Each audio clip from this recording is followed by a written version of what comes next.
అన్న బెండకాయ తింటే తెలివితేటలు వస్తాయి. మీరు ఎంతవరకు అన్నా మీ స్టడీస్ మొత్తం? నేనా? నేను BA theatre arts, MA theatre arts. బెండకాయ తినడం వలన అది నేను బెండకాయ తిన్నా తినకపోయినా అదే ఇన్ఎవిటబుల్గా నేను డిస్టింక్షన్లో పాస్ అవుతా ఆ సబ్జెక్టులు. మిగతా సబ్జెక్టులు అయితే నేను పాస్ అయ్యేవాడిని కాదు. ఎందుకంటే ఇంటర్ 10th అయిపోయింది. 10th ముక్కి మూలిగి ఫస్ట్ క్లాస్లో పాస్ అయిపోయాను.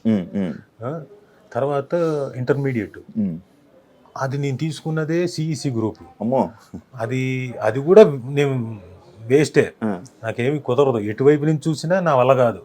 అందులో ఎకనామిక్స్, సివిక్స్, కామర్స్ ఇవి నా వల్ల కాదు, అవ్వదు. ఏదో వెళ్ళేవాడిని కాలేజ్ దాకా వెళ్ళేవాడిని, ఏదో సర్టిఫికేట్ కావాలి అంతే. దానికోసం వెళ్తే పక్కన మాకు స్కైలైన్, స్టెర్లింగ్ ఉండే థియేటర్, అక్కడికి వెళ్ళిపోయి ఇంగ్లీష్ సినిమాలు చూసేవాడిని.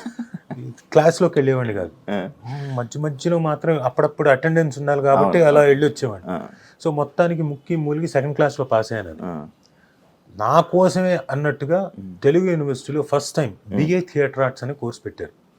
అంటే మామూలు ఎలాగైతే బిఏ ఉంటుందో అలాగే బిఏ థియేటర్ ఆర్ట్స్, థియేటర్కి సంబంధించి అంటే యాక్టింగ్, థియేటర్, దీనికి సంబంధించి దాంట్లో డిస్టింక్షన్.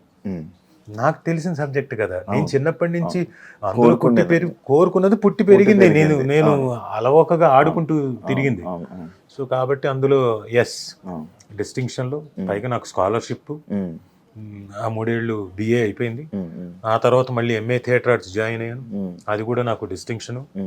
తర్వాత అయితే జాయిన్ అయ్యేటప్పుడు ఆ తర్వాత మళ్ళీ నేను ఫస్ట్ క్లాస్లోనే పాస్ అయ్యాను. డిస్టింక్షన్లో మంచి పర్సంటేజ్ వచ్చింది. నాకన్నా ఒక 2 ఉన్నారు, సతీష్ను, రామ్మోహన్ హొలిగొండేను. వాళ్ళిద్దరూ నాకన్నా మంచి థియరీలో అవన్నీ బాగా రాసేవాళ్ళు. వాళ్ళకి ఎక్కువ మార్కులు వచ్చాయి. సో ఈ రెండిట్లో నా సబ్జెక్ట్. బెండకాయ నమ్ముతారా అన్నది తెలియదు. చిన్నప్పుడు అనేవాళ్ళు అంటే మీ పిల్లలకి పెట్టారా? బోల్డంతా. మా అమ్మాయి అయితే బెండకాయ లేకపోతే తిందు. అది ఒక పెద్ద ఏంటంటే, నేను ప్రతిరోజు రోజు విడిచి రోజైనా కానీ దొండకాయ బెండకాయ, దొండకాయ బెండకాయ, బెండకాయ ఫ్రై, దొండకాయ ఫ్రై, దొండకాయ ఫ్రై, బెండకాయ ఫ్రై. నేను రోజు అరే మిగతా ఏం లేవా, ఉన్నాయి కదా, నేను అది మార్చు ఇది మార్చను లేదు. మనసుకి ఇది ఇష్టం కాబట్టి ఇది సరే. కానీ నాన్ వెజ్ తింటారా? ఎందుకు తింటాం. అదే ఎక్కువ బెండకాయ దొండకాయ కనబడింది, చికెన్ వాటిలే కనబడలేదు. అంటే తను తిందు, పాప తిందు. దానికి ఎప్పుడు ఒకసారి 3 ఉంటే ఏదైనా ఉంటే తింటుంది, మాక్సిమం తిందు. అన్న ఈ సిరీస్ ఓకే చేయడానికి రీజన్ ఏమైనా బలమైన కారణం? చెప్తున్నాగా కథ ఫస్ట్ కథ నచ్చి దాంట్లోకి ఓకే. నాకు కూడా ఒక డెఫినెట్గా మళ్ళీ అంటే మధ్యలో నీ లావ్ అయిపోయింది చెప్పాను. ఒక 4 నెలలు మా నాన్న చెప్పిన మాటలు గుర్తొచ్చి, తిండి తినకపోతే ఎట్లారా, రుచులు తెలియకపోతే ఎలా తినాలి రుచులు అంటే, సర్లే జీవితంలో కష్టపడ్డాం, దెబ్బలు తిన్నాం, చాలా చేసాం, ఇంకా తిన్నాం అని చెప్పేసి నాకు ఇష్టమైనవన్నీ, పప్పుల దగ్గర నుంచి, కూరల దగ్గర నుంచి, నాన్ వెజ్ క్రీమాల దగ్గర నుంచి, రసాల దగ్గర నుంచి, చారుల దగ్గర నుంచి, నా ఇష్టం ఏవైతే ఉన్నాయో అన్నీ చేయించుకునేవాడిని. 1, 2, 3 వాయిలు పీకేవాడిని. ఆ తర్వాత అది అంత ఫుల్గా తినేవాడిని. మంచి ఫుడ్ అన్న, నేను బాగా ఫుడ్. అంటే అది కూడా తర్వాత అంటే మా నాన్న పోయిన దగ్గర నుంచి బాగా పెరిగింది. ఎందుకంటే ఆయన విపరీతమైన ఇష్టం. ఆయన పోకముందు కూడా 4 రోజుల ముందు కూడా నాకు కీమా కావాలి, బాగా వేయించి ఉండాలి, సరే.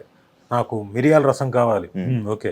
నాకు ఐస్ క్రీమ్ కావాలి, అది ఇవ్వనని నేను, నాకు కావాలి, నాకు కావాల్సిన నువ్వు ఇవ్వనంటావేంటని.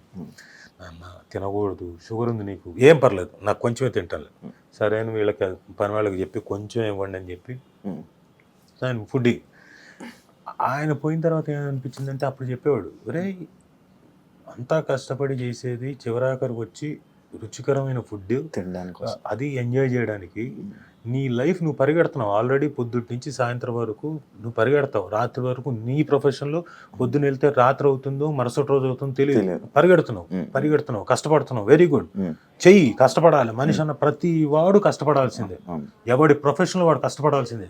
ఈ రోజు కష్టపడ్డాం కదా అని చెప్పేసి రేపు కష్టపడకుండా ఉండలేము.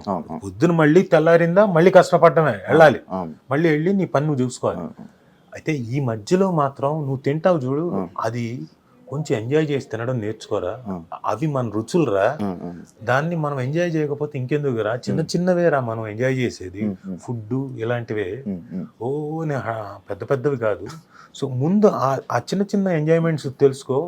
ఫుడ్ చాలా ఇది షడ్ రుచులు, నువ్వు ఎంజాయ్మెంట్ అది రుచులు తెలిస్తే కదా నువ్వు యాక్టింగ్ కూడా బాగా చేయగలుగుతావు, నవరసాలను కూడా బాగా పలికించగలుగుతావు. అంటే అవును కరెక్టే కదా అని ఇంతకాలం పరిగెత్తాను, కడుపు మార్చుకున్నాను, ఏవో తినాల్సింది కూడా గబగబా మింగి వెళ్ళిపోయాను, కూర్చొని నమిలి మింగితే ఆ ఎంజాయ్మెంట్ వేరు కదా అనుకొని ఆయన పోయిన తర్వాత ఐ స్టార్టెడ్. బిజీ లైఫ్లో ఇంకంతే కదా, ఎప్పుడు తినేసి ఎప్పుడు వెళ్ళిపోదాం, ఇట్లా తీసుకొని 5 నిమిషాల్లో అయిపోయేది నా భోజనం. బా అది మార్చుకున్న స్టైల్. 20 ఫాస్ట్గా తినేయాలంటుంటారు కదా అన్న తిండి దగ్గర. తప్పు. 22 సార్లు 32 సార్లు నమలాలంటారు ఒక ముద్ద ఎవరైనా కానీ. నాకు వీళ్ళిపోయి వాళ్ళు పెద్దలు చెప్పింది కాళ్ళు తడి ఆరే లోపల ఫస్ట్ అబ్బాయి ఫాస్ట్గా తినేయాలి. పొరపాటును కూడా కాదు. మనం అంటే యంగ్స్టర్స్ ఉంటే లోపల మంచి జీర్ణశక్తి ఉంటుంది కాబట్టి పర్లేదు, వాళ్ళు తిన్నా ఓకే, ఫాస్ట్గా తిన్నా ఓకే. బట్ యూజువల్గా ఏం చెప్తారంటే నెమ్మదిగా నమిలి తినాలి. నమిలి మింగితే లోపలికి వెళ్ళిన తర్వాత జీర్ణశక్తి బాగా ఉండి బాగా డైజెస్ట్ అయ్యి ఒంటికి పట్టాల్సింది పడుతుంది, అవసరం లేని ఎక్స్క్రీట్ అయిపోతుంది. So any time you should have your time. ఎందుకు గంట సేపు బ్రేక్ ఇస్తారు? గంట బ్రేక్ అనేది దేనికి? 10 నిమిషాలు అనొచ్చుగా, గంట ఎందుకు ఇచ్చారు మరి మధ్యాహ్నం గంట సేపు అని? ఆ గంటలో మీరు at least you should take your 30 minutes time for eating. అది కూడా ఎలా? ఆ రుచుల్ని ఎంజాయ్ చేయకపోతే ఇంకెందుకు? ఏం తిన్నావురా, ఏం రుచి, అది ఏం రుచి, అది కారమా లేకపోతే పులుపా అనుకుంటూ డౌట్లు వస్తే ఎలా? తిన్నది ఎంజాయ్ చేయాలి, లాలాజలం మీకు నోరు ఊరాలి మీరు తినేటప్పుడు, మీరు అది ఆస్వాదించాలి. సో ఇవన్నీ గుర్తుకొచ్చి నేను నా టైంలో ఫుల్గా ఒక 4 నెలలు ఫుల్గా తిన్నాను. నైట్ టైం ఐస్ క్రీమ్లు కానివ్వండి, నా స్వీట్లు, ఎవ్రీడే స్వీట్లు 1/2 kg తినేవాడు. స్వీట్ పిచ్చా అన్న మీకు? స్వీట్ అంటే స్వీట్ క్రేవింగ్స్ ఉండేది, బట్ ఆ టైంలో మాత్రం 1/2 kg తినేవాడిని నైట్ మాత్రం. Night 1/2 kg. అలాగే ఐస్ క్రీమ్ తిన్నప్పుడు ఏం చేసేవాడిని అంటే 750 ml అంటే దాదాపుగా పావు లీటర్, అంటే కేజీకి 1/2 kg తక్కువ అలా తినేవాడిని. దాంతో ఏమైపోయానంటే 4 నెలలు 5 నెలల స్పాన్లోనే బాగా లావ్ అయిపోయాను, నాకు తెలియకుండా లావ్ అయిపోయాను. షుగర్స్ కదన్న ఫుల్. ఇప్పుడు సన్నగా అవుతున్నాం మళ్ళీ కష్టపడి కడుపు మార్చుకొని. కానీ అలా అని చెప్పేసి రుచుల్ని మిస్ అవ్వట్లేదు, ఆ రుచుల్ని ఎంజాయ్ చేస్తూనే కొంచెం ఎంజాయ్ చేస్తూనే అలా కోట శ్రీనివాసరావు గారు లాగా కోడి ఎక్కడ పెట్టుకొని అట్లా కొంచెం దాన్ని ఆ రుచిని మళ్ళీ ఆస్వాదిస్తూ తింటున్నా. అన్న రాజీవ్ కనకాల గారికి తెలియని మేకర్ లేరు, అలాంటిది ఎందుకు ఫుల్ లెంత్ రోల్స్ అనేది ఉండవు అనేది ఈ మధ్య కాలంలో అనేది ఒక క్వశ్చన్ ఉందన్న ఆడియన్స్కి ఎప్పుడు. అంటే నేను ఎప్పుడు వెళ్ళి నాకు క్యారెక్టర్ కావాలి, మీకు అది లేదు, అది కూడా నేను విన్నాను. అది ఒక విధంగా తప్పు నాది, ఎందుకంటే నాకు 100% తప్పే. See you have to be, మీరు ఎంచుకున్న ఫీల్డ్ ఏంటి? Acting, glamorous field, where rat రేస్లో మీరు ఉంటే తప్ప మీరు వెళ్ళి మిమ్మల్ని మీరు పిఆర్ చేసుకుంటూ మిమ్మల్ని మీరు పరిచయం చేసుకుంటూ నాకు వేషం ఇవ్వండి అని అడిగితే తప్ప రాని ఫీల్డ్. సరే లక్కీగా రాజీవ్ కనకాల లాంటి వాడికి వచ్చేసింది, అడగకుండానే వేషాలు వచ్చాయి. సరే నేను కూడా ఎవరిని అడగకుండా వస్తూనే ఉన్నాయి, గడిపేశాను. ఇప్పటిదాకా అడగలేదు. అయితే నేను ఇప్పుడు డిసైడ్ చేసుకున్నా, ఆఫ్టర్ మై 50th దగ్గర నుంచి డిసైడ్ చేసుకున్నా, వై నాట్ ఐ ఆస్క్. నాకు అల్లు అర్జున్ గారు ఒక మాట అన్నారు, ఎప్పుడు మేము సరైనోడు చేసేటప్పుడు చూసి, నేనేదో కోర్ట్ సీన్లో చేస్తున్నాను, పిలిచాడు దూరం నుంచి, ఫ్రెండ్స్ అని చెప్పండి. నాకు తెర మీద 10 మంది ఆర్టిస్టులు ఉన్నా 10 మంది ఉన్నా కానీ మీరు పర్ఫామ్ చేస్తుంటే మిమ్మల్నే చూడాలనిపిస్తుంది సార్, అలాంటి ఆర్టిస్ట్ సార్ మీరు ఎందుకు, సేమ్ క్వశ్చన్, మీరు ఎందుకు ఎక్కువగా కనపట్లేదు, చేయట్లేదు అంటే, నాకు ఎవరిని అడగడం ఇష్టం ఉండదండి, అడగలేదండి. సార్ అడగాలి సార్, అడగకపోతే ఎలాగా? మేము హీరోలు అయ్యండి మా పద్ధతిలో మేము ఒకటి అంటాం, కలిసి చేద్దాం బ్రదర్ అంటాం, మీరు కూడా అలాగే చెప్పండి కలిసి చేద్దాం, ఏదైనా ఉంటే చూద్దాం అని చెప్పేసి అడగండి, తప్పులేదని. అయితే అది నేను ఆ రోజున ఓకే అనుకున్నాను, బట్ ఎందుకు అడగడం అని చెప్పేసి అనుకున్నాం, వదిలేశాను. బట్ నా తప్పు కాదనిపిస్తోంది.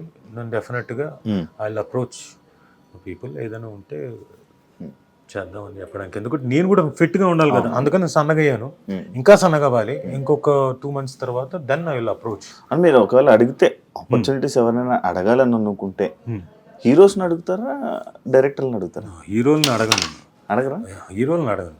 ఏదైనా ఉంటే డైరెక్టర్ని అడగాలి, లేకపోతే ప్రొడ్యూసర్ని అడగాలి అంతే. మన ఎందుకంటే మీకు హీరోస్తో బాగా పరిచయం కదా, అందరూ పరిచయం. అదే చాలా మంచి పరిచయం. హీరోస్ని అడగదు, ఎందుకంటే ఫ్రెండ్షిప్ వేరు, ప్రొఫెషన్ వేరు. అవును. నేను ఏమైనా నాకున్న దీనికి నేను ఎవరిని అడగాలి, జాబ్ ఇచ్చేవాళ్ళని అడగాలి, అది డైరెక్టర్ లేకపోతే ప్రొడ్యూసర్. ఎందుకు వాళ్ళు కదా, వాళ్ళిద్దరిని అడుగుతాను. నాకు ఒకసారి ఒక యాక్టర్ అన్నారన్న, అదే సేమ్ ఇందాక పాయింటే, రాజీవ్ కనకాల గారికి ఎలా బతకాలో తెలీదు మన ఇండస్ట్రీలో, ఎవరిని వెళ్ళి నోరిచ్చి ఏది అడగరు, అందువల్లే రాజీవ్ కనకాల గారు స్టిల్ ఇప్పుడు అలానే ఉండిపోయారు. నేను అలాగే ఉండిపోవడానికి ఏం లేదు, నేను బాగానే ఉన్నా. అందరూ ఏమనుకుంటున్నా అంటే నేను అలాగే ఉండిపోయాను. బహుశా వాళ్ళు అనుకుంటున్న ఏంటంటే నేమ్ అండ్ ఫేమ్ వైజ్గా, మనీ వైజ్గా ఇంకా ఎక్కువ వచ్చేదేమో అనుకునే దీంట్లో ఉన్నారు. నాకున్న దాంట్లో నేను సాటిస్ఫైడే. నాకు మంచి క్యారెక్టర్లు వచ్చాయి, మంచి పేరు తెచ్చినవి ఉన్నాయి. 20 ఏళ్ల తర్వాత కూడా నన్ను గుర్తుంచుకునే సినిమాలు ఉన్నాయి, పాత సినిమాలు. సార్ మేము చిన్నప్పుడు మీ సినిమా చూసిన సై సార్, సార్ మీ విక్రమార్కుడు సార్, సార్ మీ స్టూడెంట్ నెంబర్ 1 సార్ అనేవి ఇంకా ఉన్నాయి. 20 ఏళ్ల తర్వాత కూడా గుర్తుంచుకుంటున్నారని మాటలు కాదు కదా ఈ పర్టికులర్ జనరేషన్. సో ఇప్పటికీ గుర్తుంచుకుంటున్నాను, గుర్తుంచుకోకుండా కాదు. సో నేను చేసినవి చాలా మటుకు గుర్తుండి, అంటే ఒక 8 ఏళ్ల క్రితం చేసిన జనతా క్యారెక్టర్ గుర్తుంచుకున్నారు, నాన్నకు ప్రేమతోలో నేను చేసిన క్యారెక్టర్ గుర్తుంచుకున్నారు. సో అలాంటివి ఏం లేదు నాకు. ఫైనాన్షియల్గా అంటారా, ఎస్ అటు ఇటుగా ఉంటుంది డెఫినెట్గా. బట్ నేను ఎవ్రీ ఇయర్ నేను చిన్న సినిమానో పెద్ద సినిమానో చేస్తూనే ఉన్నాను, నాకు డబ్బులు వస్తూనే ఉన్నాయి. అయితే మీరు అన్నట్టు కొన్నిసార్లు ఫేము, నేము మెయిన్ స్ట్రీమ్లో కనపడాల్సినంత కనపడలేదు. నేను చాలా చిన్న సినిమాలు చేసుకుంటూ డబ్బులు వచ్చేవి నేను చేసుకుంటూ, అంటే నేను ఎవరిని చేయి జాపి అడగాల్సిన పని లేకుండా నా పని నేను చేసుకుంటూ. ఒకరిని చేయి చాచి అడగడం రాదు అని అంటున్నా. చేయి చాచి అడగక్కర్లేదు, కనీసం నోరు విప్పి అడగాలి. నేను కనీసం ఆ పని కూడా చేయలేదు. సో ఇప్పుడు డెఫినెట్గా ఐ కెన్ డెఫినెట్లీ ఆస్క్, లేకపోతే నా మేనేజర్ని పెట్టి మేనేజర్ ద్వారా అడిగి ఐ ట్రై టు. బట్ అది అడిగే ముందు నేను కూడా ఫిట్గా ఉండాలి కదా, అందుకే ఫిట్గా తయారవడం కోసం ప్రాసెస్లో ఉన్నాను. సుమా గారు లేకపోతే రాజీవ్ కళ గారి లైఫ్ ఇలా ఉండేదా అనేది ఒక క్వశ్చన్ మార్క్కి మీరు ఏమైనా ఆన్సర్ చేయాలనుకుంటారా? ఎలా ఉండేది ఇంతకన్నా బాగుండేదేమో, ఇంతకంటే దారుణంగా ఉండేదేమో. 2 పాసిబిలిటీస్ ఉన్నాయి కదా, అది ఏంటి ఎలా ఉండేదని మనం చెప్పలేము. ఇంతకన్నా దారుణంగా ఉండి ఉండొచ్చు, ఇంతకన్నా చాలా బాగుండి ఉండొచ్చు. 2 పాసిబిలిటీసే. ఒకటి మీరు అర్థం చేసుకోవాల్సింది ఏంటంటే, సుమా కనకాల గారు నా లైఫ్లోకి రాకముందు నుంచి రాజీవ్ కనకాల అన్నవాడు యాక్ట్ చేస్తున్నాడు. రాజీవ్ కనకాల అన్నవాడు ఎప్పటి నుంచి యాక్ట్ చేస్తున్నాడు? వాడు చిన్నప్పటి నుంచి యాక్ట్ చేస్తున్నాడు. ఎప్పుడు వాడికి 6 ఏళ్ల వయసు నుంచి యాక్ట్ చేస్తున్నాడు. టెలివిజన్ అన్నది పుట్టిన దగ్గర నుంచి ఆల్మోస్ట్ ఆల్ 1981 అన్న తర్వాత 81లో మా అమ్మతో పాటు మా అమ్మ యాక్ట్ చేయడానికి వస్తే దూరదర్శన్లో, సోమాజిగూడలో దూరదర్శన్ ఉండేది. అప్పుడు కూడా నేను ఆవిడతో అకంపెనీ చూసేవాడిని. నాటకాలు అవన్నీ ఆన్లైన్లో జరిగేవి, ఆన్లైన్ సెటప్లో 3 కెమెరాలతో. అవి చూసి ఆ తర్వాత 85లో ఎప్పుడైతే ధారావాహికాలు అనేవి ప్రారంభించారు, దాంట్లో అనగనగా ఒక శోభ అనే సీరియల్లో 7వ ఎపిసోడ్లో యాక్ట్ చేసిన వాడు. అంటే 85 నుంచి నేను యాక్ట్ చేస్తున్నాను. ఇది టెలివిజన్లో. సో మాకేం కూడా తెలియదు, బట్ పుట్టలేదు ఇంకా యాక్చువల్లీ. సో 40 ఏళ్ళు అయిపోయింది. సో నా జీవితం నేను చేస్తూనే ఉన్నాను, నేను ఎక్కడా ఆగలేదు. అప్పటి నుంచి ఇప్పటిదాకా చేస్తూనే, చచ్చు పుచ్చు వచ్చిందో, చిన్న సినిమానో పెద్ద సినిమానో, వాట్ ఎవర్ ఇట్ ఈస్, మంచి సినిమానో మంచి క్యారెక్టరు చెడ్డ క్యారెక్టరు, ఐ డోంట్ స్టాప్. నాకు ఇక్కడ లేదు అని లేదు. చిన్నప్పటి నుంచి మా నాన్న మాకు ఓన్ ప్రొడక్షన్ ఉండేది. ఓన్ ప్రొడక్షన్ మేము చాలా సీరియల్స్ ప్రొడ్యూస్ చేసాము. చాలా సీరియల్స్ దాంట్లో మేము ప్రొడ్యూస్ చేసి దాంట్లో మేమే ప్రొడక్షన్లో మేమంతా పిల్లలు అందరం స్టూడెంట్స్ అందరూ కలిసి సర్వ్ చేసేవాళ్ళం ప్రొడక్షన్లో. అలాగే మేమంతా నాకు లైట్స్ యూనిట్ ఉండేది, నేను హ్యాండిల్ చేసేవాడిని, దాన్ని మోసేవాడిని, లైట్లు ఇవన్నీ పనులు చేస్తూ వచ్చినవాడిని. సో నా స్పాన్ వేరే స్పాన్. యాక్చువల్గా నా జోన్ వేరు. నా తాలూకు నేచర్ కానివ్వండి, నా ప్రదేశం కానివ్వండి అంతా వేరు. నాదంతా ఎంతసేపు ఇన్స్టిట్యూటు, మాకు యాక్టింగ్ ఇదే గోల నాకు. మాకు స్కూల్ అయిపోయి వస్తే నేను యాక్టింగ్ క్లాసుల్లోనే ఉండేవాడిని. ఏదైనా ప్రొడక్షన్ జరిగితే అది మానేసి ఈ పనుల్లోనే ఉండేవాడిని. So that is totally different. మీకు సుమ గారు గొడవలు అవుతాయా? ఎందుకు చాలా బ్రహ్మాండంగా జరుగుతాయి. అవ్వకపోతే ఇంట్రెస్టింగ్గా ఉండదు. ఎప్పుడైనా భేదాభిప్రాయాలు వస్తూనే ఉంటాయి. అది ఇది చిన్న సందర్భాలే, చిన్న సందర్భాలు అన్నీ పెద్దవి కాదు, పెద్ద మ్యాటర్లు కాదు. కొన్నిసార్లు కొన్ని ఎలిమెంట్స్లో కొంచెం అది పెద్దది అవుతుంది తప్ప పెద్ద మ్యాటర్లు కాదు. పెద్ద మ్యాటర్లే అసలు మా మధ్యన అంతగా అసలు పట్టించుకోం. చిన్నవే అవి సడన్గా. జీవితం డబ్బుంటే చాలా హ్యాపీగా గడిపేయచ్చు అని అంటుంటారు కదా లైఫ్ అని. గొడవలు ఏమీ అవసరం లేదు, తప్పదే. ఏది డబ్బుంటే చాలా హ్యాపీగా ఉంటుంది లైఫ్. డబ్బు పెరిగే కొద్దీ గొడవలు ఎక్కువ అవుతాయి, అది చూస్తుండే. అదేంటన్నా? అవును, డబ్బు మీకు వచ్చే కొద్దీ బాగా పెరుగుతుంటుంది. ఎందుకంటే మనం కొన్నిసార్లు దుబారా ఖర్చు పెడతాం, లేకపోతే ఇది ఖర్చు పెట్టకూడని చోట ఖర్చు పెట్టేస్తాం, లేకపోతే డబ్బులు ఎక్కువ వచ్చేసాయి కాబట్టి వ్యసనాలకు వెళ్ళిపోతాం, లేదా మనకి ఎక్కువ అయిపోయింది కాబట్టి మనకు ఇంట్లో వాళ్ళకి చెప్పకుండా ఎవరికో ఒకళ్ళకి మనకు నచ్చిన వాళ్ళకి దానాలు చేసేస్తాం. ఇవన్నీ చాలా డిస్టర్బెన్స్లు తీసుకొస్తాయి. డబ్బులు ఎక్కువ అంతేగా. లేనప్పుడు మీరు ఇవేమీ చేయలేరు. ఉన్న దాంట్లో గంజో లేకపోతే చిన్న ఒక కూరతో రైస్ తిన్నాము, ఇవేగా పెట్టుకుంటారు. పెరిగే కొద్ది ప్రాబ్లమ్స్ వస్తాయి. అది నిజమే యాక్చువల్లీ. అందుకే మిడిల్ క్లాస్ లైఫ్ చాలా బెటర్ లైఫ్. అందుకని మీరు హోమ్ టౌన్ చూడండి, చాలా బాగా ఎంజాయ్ చేస్తారు. మిడిల్ క్లాస్ ఫ్యామిలీ, ఆ చిన్న ఆనందాలు. ఫుడ్ కోసం ఫాదర్ మదర్ కష్టపడేది చిన్నది, అవును, ఎక్కువ కాదు. ఫుడ్ దగ్గర ఆ పిల్లల్ని చదివించి ఇంకో చోటికి ఎక్కడికో పంపించాలనే ఆనందం. వాళ్ళకేదో ఎల్ఐసి కట్టడంలో చిన్నది, అది ఎక్కువ అమౌంట్ కూడా కాదు, ఎక్కువ మొత్తం డబ్బులు మొత్తం ఇవే చిన్న ఆనందాలు. ఇవన్నీ ఎంత బాగుంటాయి. ఒకసారి హోమ్ టౌన్ చూస్తే అర్థమవుతుంది. అది మీ లైఫ్లో అయిందన్నా ఎప్పుడైనా ఇలా మంత్లీ అయితే ఇన్ని ఖర్చులు ఉంటాయని ఇలా డివైడ్ చేసి అమ్మో పర్టికులర్ అలా ఎప్పుడైనా సిచ్యువేషన్ ఉందా? 100%. సుమ రాగానే నేను సుమను పెళ్లి చేసుకొని వచ్చిన తర్వాత ఫస్ట్ ఇమీడియట్గా అంతకుముందే మొదలు పెట్టాను నేను. ఎందుకంటే ఎవ్రీవన్స్ లైఫ్ జీరోతో మొదలవచ్చు. ఏది నేను నయా పైసా లేకుండా హైదరాబాద్ వచ్చాను, లేకుండా నేను మొదలు పెట్టాను. ఇక్కడ ఇవన్నీ ఉంటాయి, ఎవరి కష్టాలు వాళ్ళ 100% వాళ్ళ కష్టాలు. అయితే జీరోతో కాకుండా నేను మైనస్ నుంచి మొదలెట్టాను. మా ఫాదరు ఒకనొక ల్యాండ్ కోసం అని చెప్పేసి డబ్బులు ఇంట్రెస్ట్ కోసం తీసుకొచ్చుకొని, బంజారా హిల్స్లో ల్యాండ్ కోసం అని ఇంట్రెస్ట్ కోసం తీసుకొచ్చుకొని 5 రూపాయలు, 7 రూపాయలు, 10 రూపాయలు వడ్డీలతో 3 రేంజెస్లో అప్పట్లో 88లో తీసుకొని వచ్చి, ఒకటేమో ఏంటి మన ఈనాడు వాళ్ళది మార్గదర్శి చిట్టు ఒకటి కట్టి, దానికి ఇవన్నీ కట్టి దాదాపుగా 50 లక్షలు 60 లక్షలు ఆ రోజుల్లో తీసుకొని వచ్చిన తర్వాత ఆ ల్యాండ్ లేదని తెలిసింది 3 సంవత్సరాల తర్వాత. ఈలోపు ఈ 3 సంవత్సరాలు వడ్డీలు కడుతూనే ఉన్నాం. అసలు సంగతి దేవుడు ఎరుగు, ఓన్లీ వడ్డీలే ప్రతి నెల వచ్చినట్టు కట్టడం. సగం కట్టి ఉంటారు కానీ ఎక్కువ వడ్డీ ఇంట్రెస్ట్. అయితే ఇదంతా ఎప్పుడు తెలిసిందంటే 1992, 93 ఆ ప్రాంతంలో. ఇక లేదు, ఆ ల్యాండ్ బోగస్ ల్యాండ్. మనకెవరైతే పట్టవారి ఉన్నాడో మోసం చేశాడు, అది లేనే లేదు, అదంతా బోగస్ అనేసరికి మొత్తం పోయింది. అయ్యో, డబ్బు పోయింది. ఇంకా మనం వడ్డీలు కట్టాలి, అసలు కట్టాలి, వడ్డీలు కట్టాలి. ఆ టైంలో ఏంటంటే మా అమ్మ ఒకరోజు ఇంట్లో ఫ్యామిలీ మెంబర్స్ మధ్యన గొడవ జరిగింది. నేను ఎక్కడో ఫోన్ చేసింది, రే జరుగుతాం గొడవ అంటే నేను ఇంటికి వచ్చాను, ఫాదర్ మీదకి ఎవరో మీదకి రాకపోతే చంపేస్తాను ఒక్కొక్కరిని మాట్లాడేమో. అయిపోయిన తర్వాత మా అమ్మ ఎమోషనల్గా ఉండి, ఒరే మీ నాన్న ఇదిగా ఉన్నారా, ఆయన సూసైడ్ కూడా చేసుకుందాం అనుకున్నాడు అంటే, నేను మా నాన్న దగ్గరికి వెళ్ళి, నీకేమైనా పిచ్చెక్కిందా ఏంటిది, అమ్మ ఏదో చెప్పింది, ఏమైందని.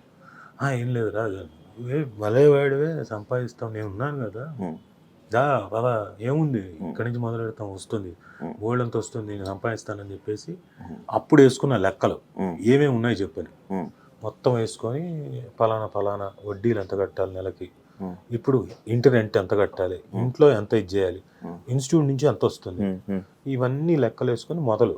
అప్పటి నుంచి ఇంకా యాక్టింగ్ డైరెక్షన్లు, మా ఓన్ ప్రొడక్షన్లకి ఇది చేయడం, మేకప్లు వేయడం, అంటే ఖర్చులు తగ్గించుకోవాలి కదా. ప్రొడక్షన్ ఓన్ ప్రొడక్షన్ చేసినప్పుడు మేకప్ వేసేవాడిని, డైరెక్షన్ చేసేవాడిని, ఇవన్నీ కూడా ప్రొడక్షన్ మేనేజర్ జాబ్ కూడా చేసేవాడిని. అన్నీ చేసుకొని ఖర్చులు తగ్గించుకుంటూ అలా కొంత క్లియర్ చేసుకుంటూ సుమో వచ్చిన తర్వాత ఆవిడ కూడా జాయిన్ అయ్యి ఆవిడకి కూడా చెప్పి ఇదిగో నా ప్రాబ్లమ్స్ ఇవి ఉన్నాయి. అప్పటికి ఆల్మోస్ట్ అది సగం అయిపోయింది. ఈవిడ వచ్చింది ఈజీగా ఉన్నాయంటే ఆవిడ కూడా జాయిన్ అయ్యి మిగతా ఆవిడ నేను కలిసాం కాబట్టి ఆ మిగతా సగంలో కూడా పాల్పంచుకొని క్లియర్ చేసుకుంటూ వచ్చి మెల్లగా జీరో నుంచి కొంచెం ప్లస్లోకి వచ్చి లైఫ్ అలా హ్యాపీగా ముందుకు సాగిస్తుంది. అలా బబుల్ గమ్ మూవీకి ఎంత బడ్జెట్ అయింది, ఎంత లాస్ అయ్యారు ఏమన్నా అబ్బాయి సినిమా? లాసే అంటే ఎంత అయింది ఏంటన్నది నాకు క్లియర్గా తెలియదు, బట్ ఫైనాన్షియల్గా డెఫినెట్గా లాస్ అయ్యారా? 100% లాస్. అంటే కొంత మన ఓటీటీ ద్వారా వచ్చింది, కొంత శాటిలైట్ ద్వారా వచ్చింది తప్ప, మ్యూజిక్ మీద వచ్చిన అమౌంట్ తప్ప దాదాపు చాలా పోయింది. మీదే మొత్తం ప్రొడ్యూసింగ్ మీదే కదా. రోషన్ కెరీర్ విషయంలో ఎలాంటి జాగ్రత్తలు తీసుకుంటున్నారు అన్న? చెప్పాం కదా, మేము ఫస్ట్ సినిమానే ప్రొడ్యూస్ చేసాము. అవును.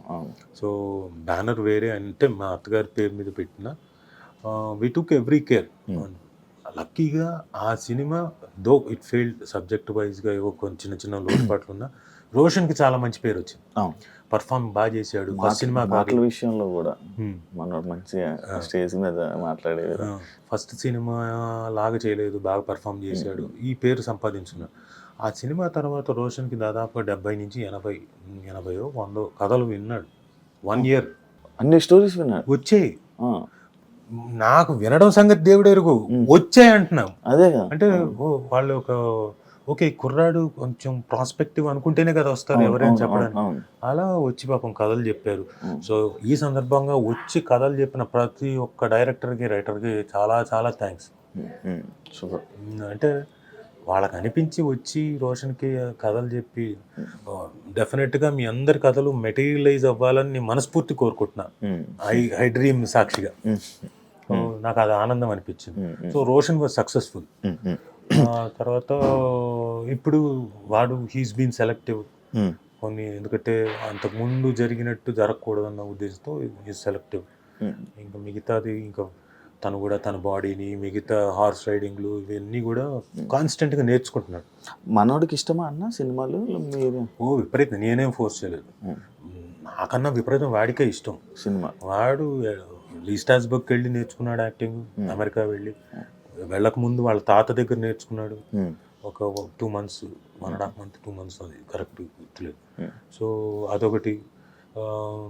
తర్వాత ఇక్కడికి వచ్చి పాండిచేరిలో ఆదిశక్తి దగ్గర వెళ్ళి ఒక 40 రోజులు ఏదో ఉండి నేర్చుకున్నాడు. డిఫరెన్స్ ఏంటన్నా నేర్చుకునే యాక్టింగ్కి నేర్చుకోలేని యాక్టింగ్? ఏం లేదు, ఇప్పుడు మీరు నేర్చుకొని వచ్చారనుకోండి జాబ్ వెంటనే వస్తుంది కదా, సర్టిఫికేట్ ఉంటుంది, జాబ్ వెంటనే వస్తుంది. లేదంటే కూడా మీకు జాబ్ వస్తుంది, కాకపోతే ఆ జాబ్లోకి మీరు రావాలంటే ఎంతకాలం పడుతుంది? సెట్ అవ్వడం ఒక 5 ఏళ్ళు 10 ఏళ్ళు పడుతుంది. ఏది జాబ్ నేర్చుకుంటారు, వస్తుంది, 10 ఏళ్ళు పడుతుంది. కాకపోతే ఇప్పుడు సర్టిఫికేట్ ఉంది కాబట్టి ఇదిగో ఈ జాబ్లోకి మేనేజర్గా వెంటనే పోస్టింగ్ వస్తుంది. అంతే తేడా. కాకపోతే ఇందులో నేర్చుకున్నప్పుడు ఏంటంటే మెళుకువలన్నీ మీరు ఇక్కడికి వచ్చి సెట్ ముందు, కెమెరా ముందు నేర్చుకోరు. ఆ ఇన్స్టిట్యూషన్లో అక్కడ నేర్చేసుకుంటారు ముందు, అన్ని రెడీగా ఉంటారు. ఇప్పుడు యుద్ధానికి వచ్చేటప్పుడు ఏం చేయాలి? ఎవడైనా మొత్తం రెడీ చేసుకొని యుద్ధం తాలూకు ఏదైనా మొత్తం అన్ని రెడీ మనం అంతా ఫిజికల్గా ఫిట్గా ఉండి యుద్ధం తాలూకు బోజ్ ఏంటి, ఆరోజ్ ఏంటి, మనకున్న అస్త్రాలు ఏంటి, ఇవన్నీ తెలుసుకొని వస్తే యుద్ధం చేయగలుగుతాడు. లేకపోతే ఏం చేస్తాడు? అస్త్రాలన్నీ అందించాలి పక్క నుండి. సో ఎవరైనా వచ్చేటప్పుడు నేర్చుకొని వచ్చినప్పుడు చాలా ఈజీ అవుతుంది. అక్కడికి వచ్చి కెమెరా ముందు డైరెక్టర్ తిట్టి, లేకపోతే డైరెక్టర్ కింద మీద పడి నేర్పించి ఇలాంటివి కాకుండా ఈజీగా మీరు ఫాస్ట్ గ్రోత్ ఉంటుంది. జూనియర్ ఎన్టీఆర్ గారికి మీకు మంచి పరిచయం ఇది ఉందన్న. ఆయన అభిమానులు కలిసి కూడా, అభిమానులతో ఇంటరాక్షన్ అయ్యి కూడా చాలా ఇయర్స్ అవుతుంది. ఎవరు? జూనియర్ ఎన్టీఆర్ గారు. ఆయన ఇంటరాక్ట్ అభిమానులు ఆయన గురించి ఏమైనా కొన్ని మాటలు మీరు చెప్తారా? కానీ నేను ప్రత్యేకంగా కాంప్లిమెంట్ చేయాల్సిన అవసరం లేదు. ఫ్రెండ్స్ కదా. ఫ్రెండ్స్గా ఒకటి చెప్తా, is a great actor, proven that. చిన్నప్పుడే ప్రూవ్ చేసుకున్నాడు, అతి చిన్న వయసులోనే. గ్రేట్ డాన్సర్, అద్భుతంగా డాన్స్ చేస్తాడు. ఆ కూచిపూడి అన్నది చాలా హెల్ప్ తనకి.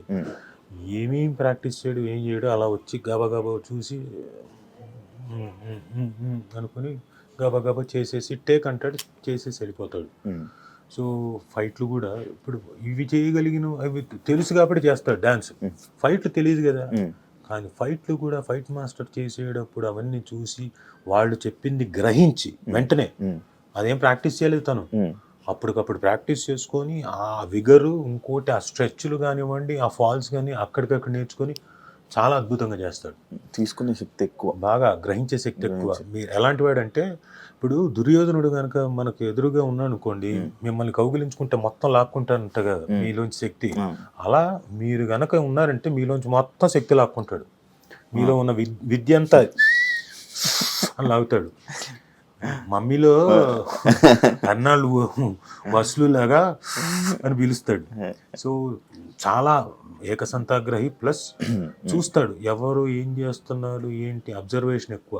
అండ్ ఆ అబ్జర్వేషన్ ఉంది కాబట్టే వెంటనే ప్రతిదీ ఈజీగా గ్రహించగలుగుతాడు.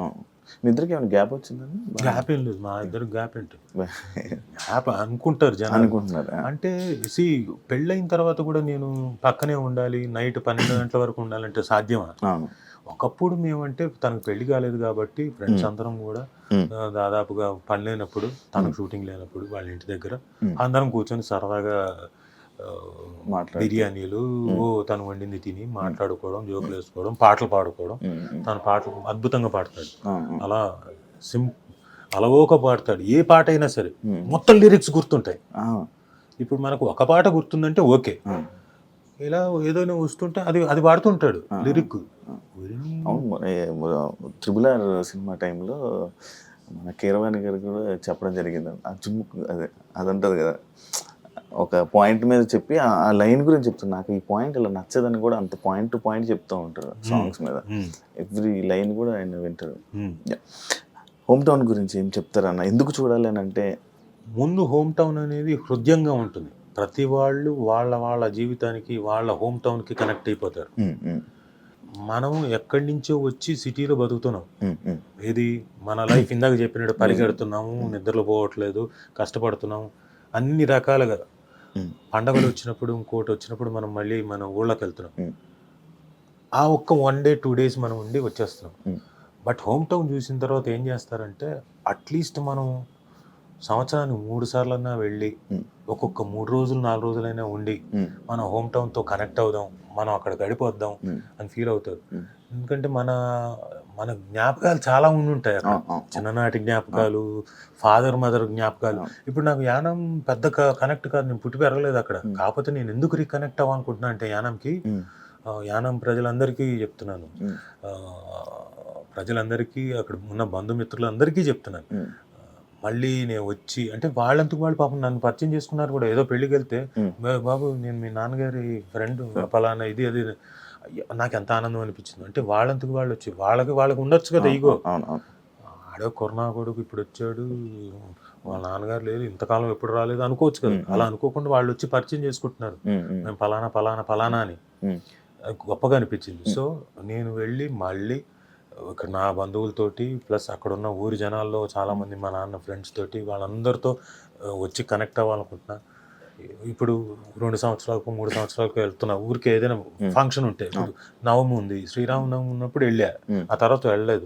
నేను ఏదో మధ్యలో పెళ్ళి ఉంది, ఒక రోజు వెళ్ళాను, జస్ట్ వెళ్ళి వచ్చేసాను.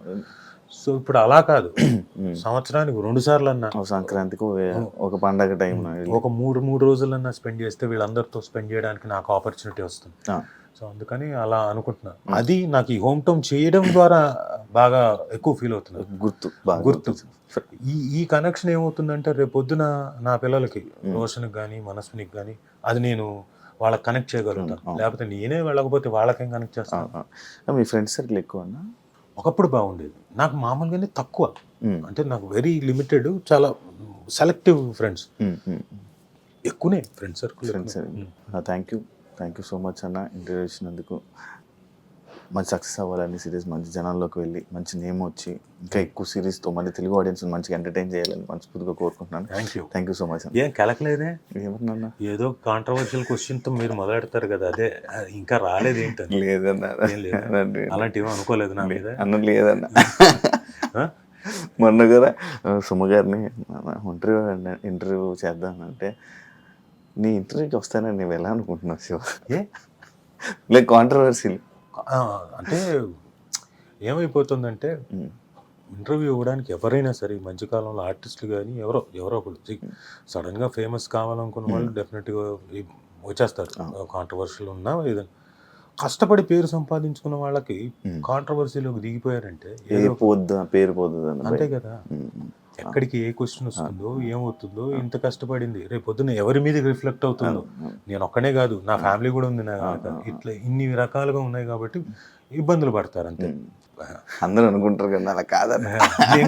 నేను మళ్ళా అడుగుతావేమో, అడిగితే దానికి కూడా సమాధానం చెప్దామని. లేదు అదే నడిపిద్దాం వెళ్ళి ప్రశాంతంగా కూల్గా కొత్త మెల్లగా మొదలు పెడదామని. Thank you so much. Thank you very much. Thank you. Nice interview. Thank you so much. చూసారు కదా ఇంటర్వ్యూ. ఇంకో గెస్ట్తో మళ్ళీ మీ ముందు కలుస్తే అంతవరకు బాయ్.